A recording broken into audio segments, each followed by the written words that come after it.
I don't need to take a second bite. This one is more enjoyable to eat. I mean, you can tell that that is more juicy and tender. It's more enjoyable to eat. That is the...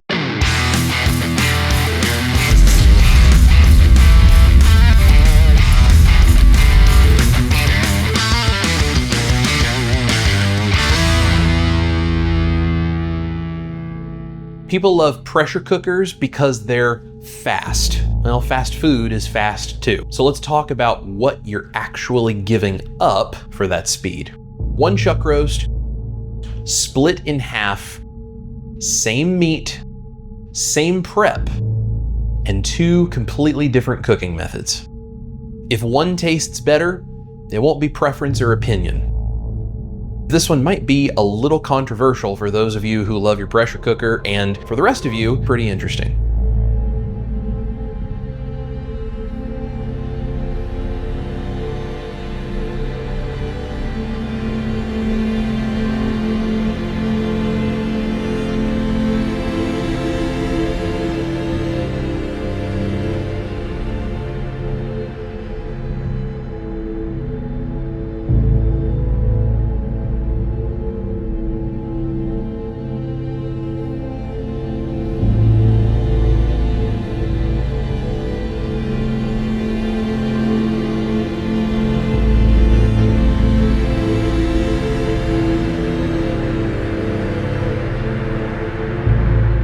So to keep this as accurate and fair as possible, I have divided this chuck roast into two different bowls. They are within 2 to 3 grams of meat of each other. They are about 725 grams of beef in each of these bowls. I also deglazed the skillet that I cooked these in to brown them and added that to the beef broth. I will split this evenly by weight between the pressure cooker and our other method. Let me show you what those are and let's get these set up so we can get them cooking because we've got some time in front of us for these to cook. First is the Dutch oven.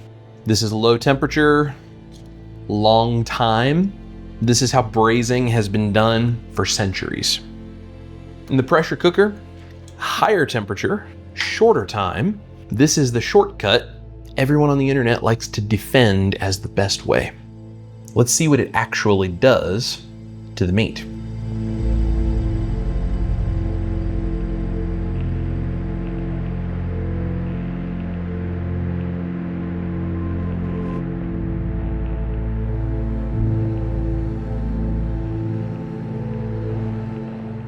So while the pressure cooker and the Dutch oven are both doing their job of cooking our chuck roast, you may be wondering why I even think this needs to be tested or investigated. And there's a really important concept here that we need to take into consideration. So let me break it down for you. Let's hit a breakdown riff.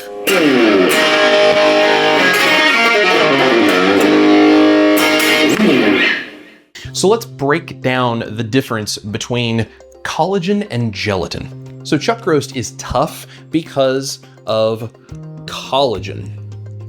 But collagen turns into gelatin with heat and time. Both methods do that. But what we need to remember is muscle fibers don't care about your schedule.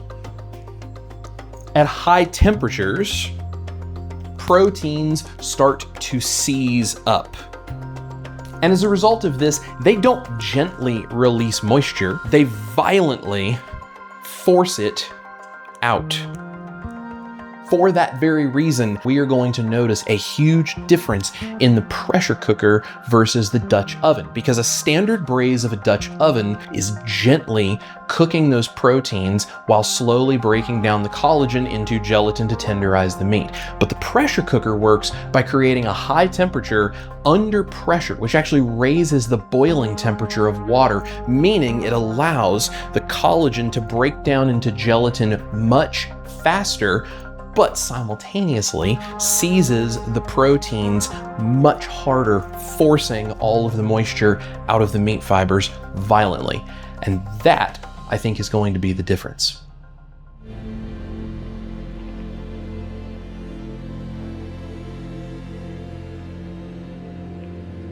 So these both look very similar. Really tender, falls apart easily. Same thing over here, but this is where most people stop thinking.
So you don't know which of these is which. You don't need to do that. I have no idea which is which anyway. Give them a try. See if you notice one being different than the other, better, worse, why. They both smell really good, I can tell you. The house smells really awesome Smells right now. fantastic in here. That's good. Honestly, kind of typical what I would expect. Let me try this one next. There is definitely a difference. I don't need to take a second bite. I would say that this one is more enjoyable to eat. The meat is more juicy. It is definitely more tender, I feel like. There is a huge beef flavor. It's beefier tasting, it's heartier. The fat is more pleasant to eat. This one is still, I mean, it tastes fine. It's tougher to eat. It's just drier. It's just not as enjoyable. It's more shreddy. So this one is your favorite over here? Mm-hmm. They look like the same thing. Just tasting them, I mean, you can tell that that is more juicy and tender. Mm-hmm. This is still good, but it is tougher. It's not as enjoyable. That is the slow braise in the oven. You may know what you're doing.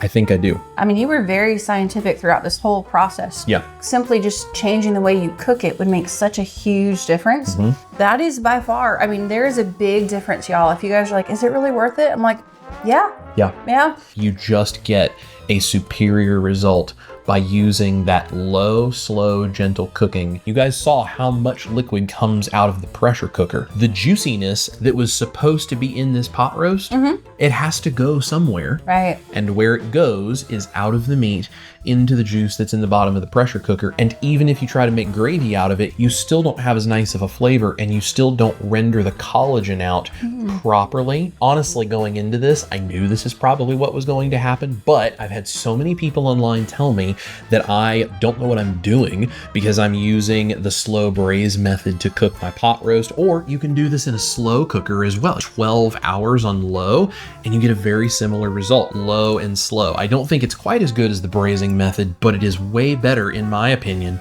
than the pressure cooker is. I highly recommend that you use the Dutch oven method or the slow cooker method as opposed to the pressure cooker. If you're going to serve pot roast though, you need something to go alongside of it. And for that, you need my Carnivore mashed potatoes, which is right over here. This is Chris Cook in Nashville, the beautiful Ash Taylor. Eat your meat, especially when it's cooked properly in a Dutch oven. Love your life. We'll see you here in the kitchen for more recipes and experiments just like this one. Clearly, that was terrible. I did not enjoy eating that at all. There's a very clear winner, I can tell. Yeah.